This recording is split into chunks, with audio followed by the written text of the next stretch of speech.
Muito boa tarde, seja bem-vindo a mais um programa Consultório, espaço dedicado à sua saúde e bem-estar aqui no Porto Canal. Começamos sempre com um resumo do que vai marcar o programa. Hoje vamos falar de tumores neuroendócrinos, com especial destaque para os sintomas, já que podem confundir-se com outras patologias, mas também para o diagnóstico precoce. Vai estar connosco o engenheiro Vítor Neves, presidente da Europa Colon, Portugal, mas também a doutora Ana Paula Santos, médica endocrinologista. Portanto, no final vai poder colocar aqui em direto a sua questão relacionada com a endocrinologia ou, claro, partilhar a sua opinião e juntar-se à nossa conversa. E seguimos em frente porque no segundo bloco da edição de hoje entramos no campo da medicina dentária. O tempo frio também se faz sentir nos nossos dentes, por isso vamos com a doutora Paula Ferreira conhecer o impacto das temperaturas mais baixas na saúde oral e vamos falar sobre lábios gretados, boca seca, também sensibilidade dentária e tantos outros tópicos que fazem parte deste assunto. No final também está convidado a juntar-se precisamente à nossa partilha de informação e aqui esclarecer a sua dúvida, a sua questão relacionada com medicina dentária.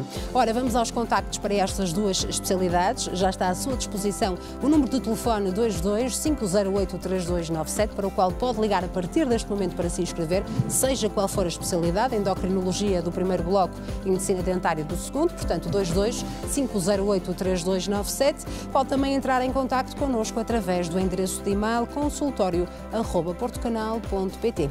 Avançamos para mais um programa. Está no ar o consultório.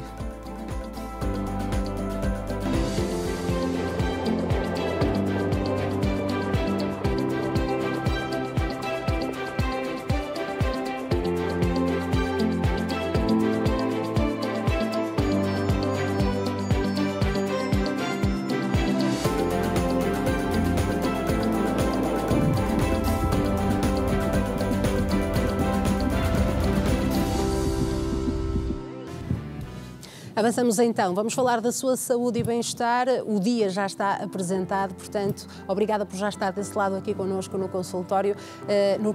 Na próxima hora e meia, claro, vamos também querer ouvi-lo, portanto, pode participar neste primeiro bloco com dúvidas relacionadas com a endocrinologia e no segundo bloco dúvidas relacionadas com medicina dentária. Para se inscrever, 22-508-3297 ou também o nosso endereço de e-mail consultório@portocanal.pt, para onde pode já enviar por escrito a sua opinião, a sua dúvida, a sua questão. Precisamente agora vamos falar de tumores neuroendócrinos, com especial destaque então para os sintomas, já que podem confundir-se com outras patologias, mas isso vamos deixar para os nossos convidados. Está connosco o engenheiro Vítor Neves, presidente da Europa Colon Portugal, Associação de Luta contra o Cancro do Intestino, a quem agradeço. Muito obrigada por estar aqui connosco, é um gosto recebê-lo. Também a professora doutora Ana Paula Santos, médica endocrinologista no IPO do Porto. Muito obrigada, Sra. Doutora, é um gosto poder contar consigo e com a sua disponibilidade no programa de hoje. De facto, depois de ler e pesquisar sobre este tema, percebi então que há aqui uma mensagem importante a passar, que diz respeito a esta alerta dos sintomas por se poderem confundir com outras patologias, mas se calhar começávamos pelo início e por explicar o que são tumores neuroendócrinos. Muito boa tarde. Eu queria agradecer ao Porto Canal a oportunidade que deu aos tumores neuroendócrinos e ao tempo da antena que nos está a dedicar, e queria agradecer ao engenheiro Vítor Neves o convite para participar neste programa. Os tumores neuroendócrinos são tumores raros, mas cada vez mais frequentes. Tem havido um aumento de incidência destes tumores nos últimos 40 anos. E distinguem-se dos outros cancros, portanto, eles são considerados tumores porque alguns deles não são malignos, mas cerca de 50% dos tumores podem ser metastáticos na altura do diagnóstico, portanto, já haver raízes noutros órgãos, e daí a importância de alertar para estes tumores, no sentido de que a sua detecção seja cada vez mais precoce, claro, e, portanto, consigamos tratar os doentes numa fase tratável e não na fase em que eles se apresentam 50%. Mas a dificuldade é mesmo essa do diagnóstico, é precisamente por estes sintomas serem facilmente confundíveis com outras patologias? Exatamente. Porquê? Porque estes tumores são neuroendócrinos, têm origem em células neuroendócrinas. Estas células estão espalhadas por todo o nosso corpo, portanto, em vários órgãos? qualquer órgão pode originar um tumor neuroendócrino, se bem que são mais frequentes no tubo digestivo, no pulmão e no pulmão, sobretudo. No tubo digestivo podem também ser localizados em qualquer das partes, desde o esófago até ao reto, embora os mais frequentes e os que nos preocupam mais, sobretudo, são os do pâncreas e o intestino delgado. O que tem então de diferente? Como têm origem em células endócrinas, eles podem produzir hormonas, cerca de 40%, 40% a 50%, podem produzir hormonas. E então os sintomas que o doente sente derivam não só do volume do tumor, como os outros cancros, claro, portanto o tamanho, não é? E invadir órgãos que estão adjacentes ao órgão principal. Além disso, e mais precocemente, dão sintomas derivados da hormona em excesso que o tumor produz. Claro. Portanto, e essa é a principal diferença? E essa é a principal diferença. E, portanto, se estivermos atentos aos sintomas, conseguimos, a partir daquela queixa do doente, seguir o caminho no sentido de encontrar o tumor principal. Claro. Essas queixas, as mais frequentes, os tumores mais frequentes são os tumores carcinoides, que antes era essa a nomenclatura que se dava, porque era uma espécie de cancro, não era um cancro, era uma espécie de cancro. Antes pensavam-se que estes tumores eram sempre benignos e que não matavam. Atualmente o paradigma mudou completamente. Claro. E, por exemplo, se esses tumores carcinoides forem originários do intestino delgado ou do pulmão, podem dar sintomas como diarreias crónicas, que são facilmente confundidas, por exemplo, com um cólon irritável. A maioria dos doentes que nos aparecem tem uma história de cólon irritável de há anos e que não foi valorizada aquela diarreia crónica. Ou podem, se forem localizados ao pulmão, dar crises parecidas com asma, portanto, tem alergias, tem asma, de longa data. A dificuldade também, não é, do profissional de saúde. Menopausa, porque os doentes ficam muito vermelhos, por exemplo, quando bebem álcool, pode ser confundidos com menopausa. Baixas de açúcar, que dão desorientação e são muitas vezes Eu proponho, Sra. Doutora, depois aprofundarmos, não é, e conhecermos ao pormenor cada sintoma. Antes disso, Sra. Engenheira, este tema de facto levou a Associação Europa Colon a organizar um debate online e uma das conclusões é a dificuldade no acesso aos tratamentos destes tumores. Portanto, atualmente gostava de conhecer a realidade de uma pessoa que fica com o diagnóstico em mãos. Obrigado de novo pelo convite, Alexandre, é um gosto de estarmos aqui. Obrigada. E à sua professora Ana Paula de fazer o favor de estar aqui connosco também. A Europa Colon, como sabe, estamos na área da oncologia digestiva já há muitos anos e fomos na nossa atividade deparando até pela motivação que a professora Ana Paula fez já há muitos anos, que os tumores neuroendócrinos eram uma área, embora fosse chamada de uma doença rara, que era possível que fosse detectada há mais tempo se lhe fosse prestada maior atenção.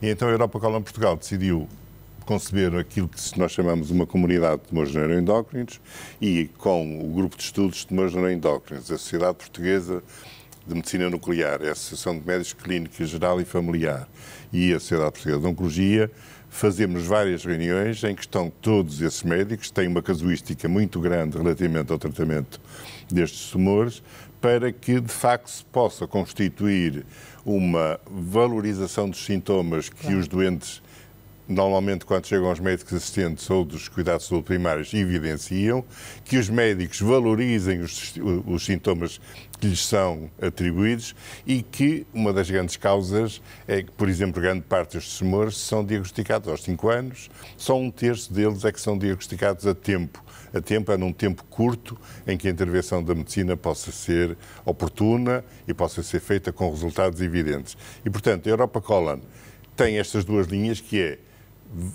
valorizar, pedir aos médicos da unidade de cuidados familiar que valorizem os sintomas que foram aqui ditos e outros que os doentes lhes comuniquem, claro, e as pessoas que valorizem também os sinais do corpo, porque é importantíssimo que nós todos saibamos que o nosso corpo emite mensagens e todos nós temos que as valorizar E somos a melhor pessoa para detectar, de facto, alguma mudança. No processo terapêutico tem ainda mais uma característica, entre aspas, má, porque muitas vezes, em determinado tipo da terapêutica, da reação do doente, muitos doentes são obrigados, entre aspas, a mudar de hospital, do chamado hospital referenciador para o hospital tratador, porque nem todos os hospitais têm equipamentos e métodos, sobretudo na medicina nuclear, para tratar estes doentes.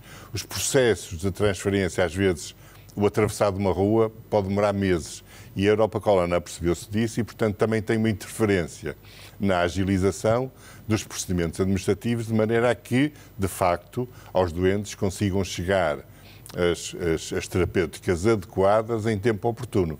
E, felizmente, que isso tem-se alterado e as terapêuticas adequadas chegam lá. Facilitando também esse processo, para além de prestar todo o apoio a qualquer doente, não é? Imagino eu. Facilitamos o processo porque intervimos nas áreas que é um dos papéis, vulgarmente se chama, e se diz assim, param nas secretárias, às vezes meses, claro. E depois, seguindo a nossa missão, que é apoiar os doentes, os familiares e os cuidadores, nessa linha é essa a forma que nós apoiamos, seguindo, e muitas vezes nós dizemos que é o Ministério e o Infarmed que tem que ir também a uma prévia autorização de Infarmed determinada terapêutica, que demora e não é. São os procedimentos administrativos que as várias entidades que estão correlacionadas no tratamento têm, que fazem demorar os processos e muitas vezes os doentes podem chegar a essa área do tratamento que precisam já sem critério de a poder absorver. Claro que sim. Portanto, é uma mensagem para todos os profissionais de saúde, para a população em geral. Vamos aqui também prestar o nosso contributo e agora sim, então, Sra. Doutora, vamos falar dos sintomas mais comuns. Temos até umas imagens para nos acompanhar a identificar e se calhar começava com um dos sintomas, vermelhidão da pele e também do rosto. Portanto, o que é que pode diferir este sintoma de uma rosácea ou de algo que tenha que ser tratado, por exemplo, com um médico dermatologista? Muito bem. A vermelhidão do rosto nos tumores neuroendócrinos geralmente não é permanente. É associada, sobretudo quando o tumor está no intestino delgado, por isso é que às vezes quando não sabemos a localização do tumor, pelas queixas nós pensamos na localização mais frequente. Essa vermelhidão surge, é fugaz, dura minutos, segundos e geralmente relaciona-se com a ingestão de determinados alimentos ou medicamentos que fazem criar uma elevação da serotonina. Estes tumores produzem serotonina e os efeitos dessa hormona é que dão essa vermelhidão. Muitas vezes a vermelhidão é confundida, por exemplo, numa mulher pós-menopausa com os calores da menopausa. E é tradicional nós dizermos que o rubor da menopausa e os calores da menopausa associam-se à transpiração excessiva, enquanto o rubor dos tumores neuroendócrinos não. Claro. Não e pode acontecer haver mais do que um sintoma também em simultâneo? Sim. Claro. O rubor, quando o doente que é portador de um tumor neuroendócrino do intestino delgado ou também do pulmão e tem serotonina em excesso, quando bebe, por exemplo, álcool numa festa, e muitas vezes nós fazemos essa pergunta e o doente defende-se pensando que nós estamos a pensar que ele é alcoólico. Não é alcoólico. Só que quando bebe álcool, o álcool desencadeia uma libertação de serotonina e o doente fica mal disposto, tem diarreias, fica ruborizado, mas depois quando passa o efeito do álcool, os sintomas desaparecem. Claro. Daí que ele, durante muitos anos, não valoriza. Quando bebo álcool sinto-me um bocadinho mal disposto, ou quando faço uma refeição mais pesada, e falo ao meu médico, mas às vezes nem recorro ao médico, porque são sintomas muito ligeiros e muito... Claro, não é algo específico que leva a pessoa a procurar uma urgência ou o seu médico mais próximo. Problemas digestivos também, não é? Aqui estamos a falar de gastrite, por exemplo. A gastrite acontece mais, a confusão com a gastrite nos tumores que produzem gastrina. Esses tumores que produzem gastrina em excesso têm cronicamente problemas de digestão, dor epigástrica, azia, não conseguem passar sem os protetores gástricos. Sim. Antigamente, quando não eu sou da altura em que apareceram os inibidores da bomba de prótons, os protetores gástricos, antes não havia essa medicação e esses doentes entravam na urgência com perfurações graves de úlceras gástricas e duodenais. Atualmente, como existe o protetor disfarça muito bem os sintomas, portanto, temos quer o doente, quer o médico de medicina geral e familiar, pensar num gastrinoma, num tumor neuroendócrino, quando o doente não consegue parar. Claro. E há uma grande fatia da população que toma protetores gástricos, protetor não é? gástrico. Mas no gastrinoma o doente não consegue, sente-se muito mal quando para a medicação, não consegue passar sem ela. Isso é um alerta. Dor abdominal é uma dor também muito comum.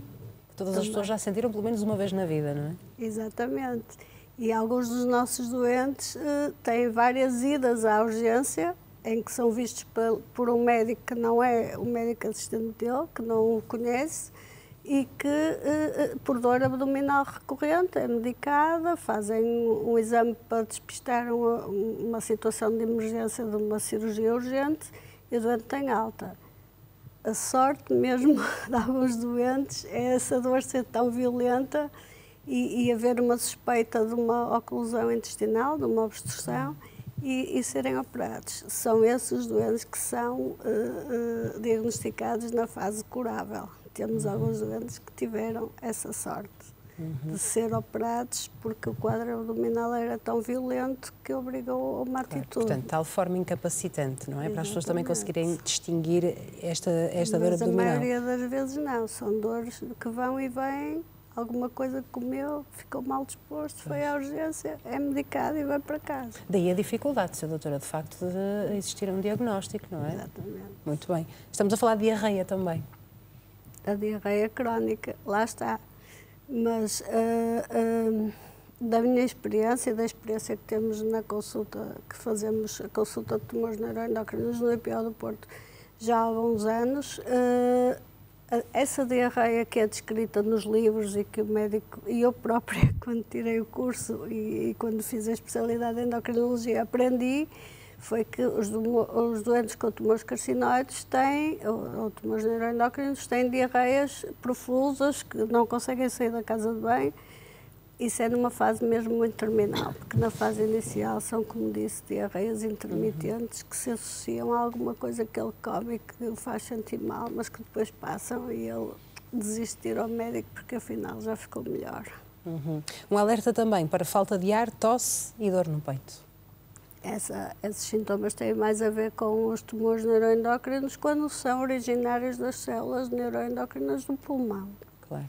Aí a hormona que é segregada em excesso geralmente não é tanto a serotonina, pode ser, mas mais outro tipo de hormonas, a histamina, que dá sintomas que são facilmente confundidos com alergias e com asma. Sim, temos doentes que são seguidas em pneumologia ou no médico de família, medicadas para a asma, até que é feito o diagnóstico. Claro que sim. Sr. Engenheiro, de casos confirmados, portanto, diagnósticos confirmados, qual é a prevalência de pessoas com os tumores neuroendócrinos no nosso país? Para a Europa Colon, cada doente tem o seu grau de prevalência, seja que a doença for, e, portanto, nós somos avessos a fixarmos nas estatísticas, porque elas podem induzir em erro, sobretudo quem está a conviver com a doença. Nós conhecemos pessoas com tumores neuroendócrinos que duram muitos anos. Aliás, há até uma pessoa ligada à área desportiva que funciona normalmente, e há outras que, de facto, têm um espaço de vida mais curto. Portanto, cada vez mais, até com a medicina de precisão, é errado nós estarmos a atribuir uma estatística de tempo a quem tem uma doença oncológica. Cada doente é um doente único, com características únicas, mesmo que a doença seja semelhante a outra pessoa, e vão ter em caminhos diferentes e sobrevidas diferentes. Mas acredita que há muitos diagnósticos por se fazer, não é? Nesta altura. Pois infelizmente já havia, e depois com a desgraça da pandemia ainda há mais, claro. e depois com a desgraça da desorganização que o Sistema Nacional de Saúde entrou, mais ainda. Nós acreditamos, e era isso que eu lhe queria dizer, que esta doença também vai confluir com aquilo que nós sentimos que é temos que reorganizar o Sistema Nacional de Saúde. Nós acreditamos que esta nova fase e esta nova estrutura que o Ministério da Saúde tem vai contribuir com isso, até pela pessoa que está a liderar a Comissão Executiva e que tem valor que é indiscutível. Estas doenças têm que ser tratadas em centros específicos, têm que ser, as decisões terapêuticas têm que ser sempre feitas em consultas multidisciplinar e quanto mais casuística os especialistas tiverem no tratamento destas doenças, mais probabilidade de êxito vão ter os pacientes. Nós, no webinar que a Alexandra referiu, teve lá o Dr. Nuno Jacinto, que é o Presidente dos médicos de cuidados de saúde primários, e mesmo ele diz que o problema principal dos médicos, dos chamados médicos de centro de saúde, é a falta de tempo. Isso, de facto, é verdade. Eles têm uma lista de doentes para ver todos os dias, que têm que cumprir, que não se podem atrasar, e isso retira-lhes tempo, muitas vezes, para eles estarem com atenção àquilo que as pessoas lhes podem dizer.